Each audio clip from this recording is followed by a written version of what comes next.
증권통 투자 업데이터 시간입니다. 먼저 개장 전에 중요한 리포트들 함께 보겠습니다. 오늘도 4가지로 정리해봤는데요.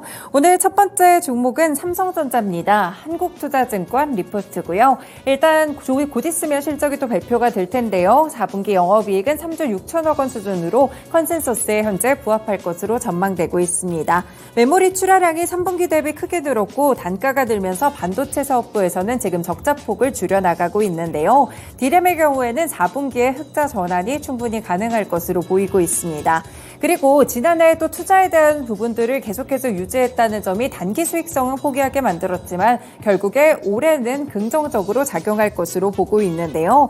약간 아쉬운 점은 D램 최선단 테크의 개발과 양산의 안정화가 지연되면서 SK하이닉스와 격차가 많이 줄었다는 점입니다. 그렇기 때문에 리포트에서는 초격차 기술력을 회복하는 것이 절실하다라는 평가를 내렸습니다. 일단 섹터 내에서는 반도체에서 토픽으로 추천을 했고요. 현재 밸류에이션 부담도 적기 때문에 적극 매수를 추천하며 오늘 목표 주가는 99,000원까지 상향 조정했습니다.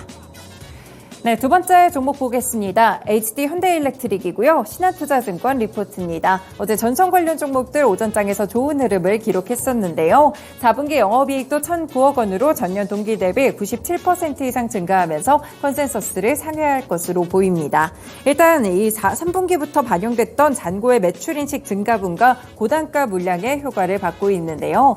현재 HD 현대일렉트릭은 PQ가 동시에 증가하기 때문에 레버리지 효과를 함께 누리고요. 뿐 아니라 이 원자재가가 안정화되면서 이익도 함께 늘어나고 있습니다.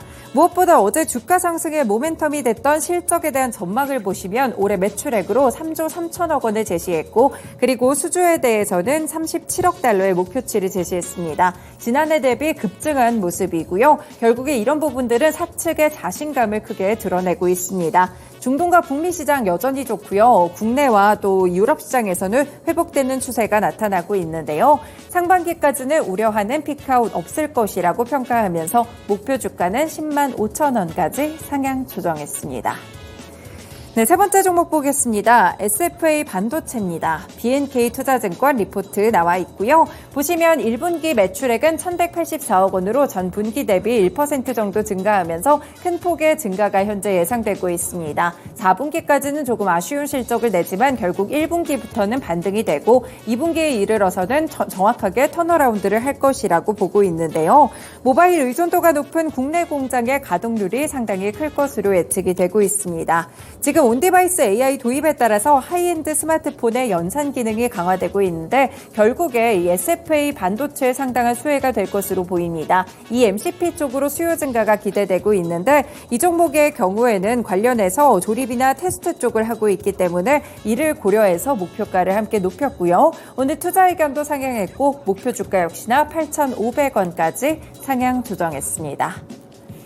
네, 마지막 종목 보겠습니다. 최근에 또 제약바이오 섹터들 핫한 가운데 삼성바이오로직스 대형주로 보시죠. 키움증권 리포트인데요. 4분기 영업이익은 3,052억 원으로 전년 동기 대비 2% 정도 감소하지만 전반적으로는 실적이 부합할 것으로 보입니다. 매출액은 일단은 컨센서스를 상회하고 영업이익은 하회하게 되면서 비슷한 실적이 예상되기 때문인데요. 내부 거래가 감소하면서 3분기 후실적에 대한 역기절을 일부 상쇄하는 모습들도 흘러가고 있습니다. 내년 하반기부터는 4공장의 풀 가동 효과도 기대를 해볼 수가 있겠는데요. 올해 중에 ADC 산업 생산을 목표로 하고 있는데 중장기적으로 생산 증가에 따라서 실적 증가가 함께 예상되고 있습니다. 그리고 JP모건 헬스케어 컨퍼런스 메인 트랙에서 올해 방향성을 공개할 것이 또 기대가 되고 있는데요. 올해는 수주도 증가하고 인수 합병을 추진하는 점까지 함께 체크를 해봤을 때 현재 구간에서 목표 주가 90만 원을 유지했습니다. 네, 이렇게 개정 전에 중요한 리포트들 함께 살펴드렸고요. 다음으로는 국내 주요 일정들 보겠습니다.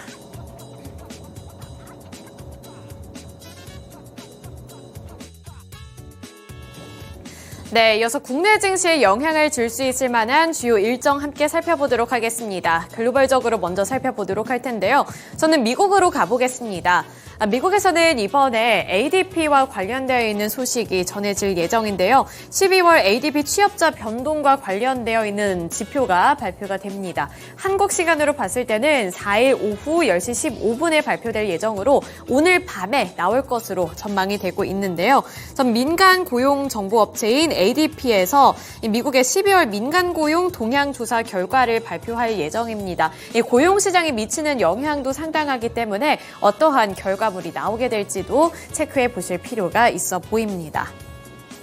네, 이어서 다음 일정 확인해 보시죠. 다음으로는 미국의 주간 원유 재고가 발표가 됩니다. 한국 시간 5일 오전 1시에 발표가 될 예정이고요. 이제 오늘에서 내일로 넘어가는 그때 발표가 되는 거겠죠. 최근에 국제 유가가 다시 한번 변동성이 강한 모습을 나타내고 있습니다. 중동에서의 지정학적인 리스크도 있고 이제 오펙 플러스에서 앙골라가 탈퇴를 한다 이러한 소식도 전해진 바가 있습니다. 그럼에도 불구하고 이 국제 유가가 하락폭에 어느 정도 제한이 걸렸던 것은 수요와 관련되어 있는 문제가 있었기 때문인데 이와 관련해서 수요라든지 공급과 관련되어 있는 이슈도 참고를 해보셔야 하는 만큼 미국에서 발표하는 원유 재고량도 체크를 해보실 필요가 있을 것 같은데요. 미국의 에너지 정보청인 EIA가 주간 원유 재고를 발표할 예정으로 이 부분도 함께 확인해 보셔야겠습니다. 네, 이어서 다음 일정 확인해 보겠습니다. 다음 일정으로는 국내에서의 소식 확인해 볼 텐데요. 남양유업의 경영권 분쟁 대법원 판결 선고가 오늘 예정되어 있습니다. 이 관련 종목으로는 남양유업을 살펴보실 필요가 있겠고요. 이와 관련해서 남양유업의 경영권 분쟁에 대한 판결 선고 확인해 보실 필요 있습니다. 홍 회장 일가가 이번에도 패소할 경우 거래 종료 의무에 따라서 보유 주식을 전부 한엔코에 넘겨야 할 의무가 생기고요. 정기 주주총회에서 심해석 감사 선임에 성공한 행동주의 펀드 차파트너스 자산 운용도 경영권 분쟁 종결에 따른 지배구조 개편을 앞두고 전략을 모색 중인 것으로 알려졌습니다. 따라서 이번 결판이 어떻게 날지도 이슈 체킹 필요해 보입니다. 네, 마지막으로는 중국으로 가보겠습니다. 중국에서도 이번에 경제 지표가 하나 발표가 되는데요. 중국 12월 차이신 종합 PMI 지수가 발표가 됩니다. 중국과 관련해서는 경기 회복세가 생각했던 것보다 더디다는 평가가 나오고 있었기 때문에 이번에 나오게 된 경제 지표까지 눈여겨보시면서 국내 증시 대비해 보실 때 참고해 보셔야겠습니다. 네, 이렇게 오늘의 국내 증시에 좀 영향을 줄 수 있을 만한 일정들 함께 살펴드렸고요. 오늘도 성공 투자를 응원하겠습니다.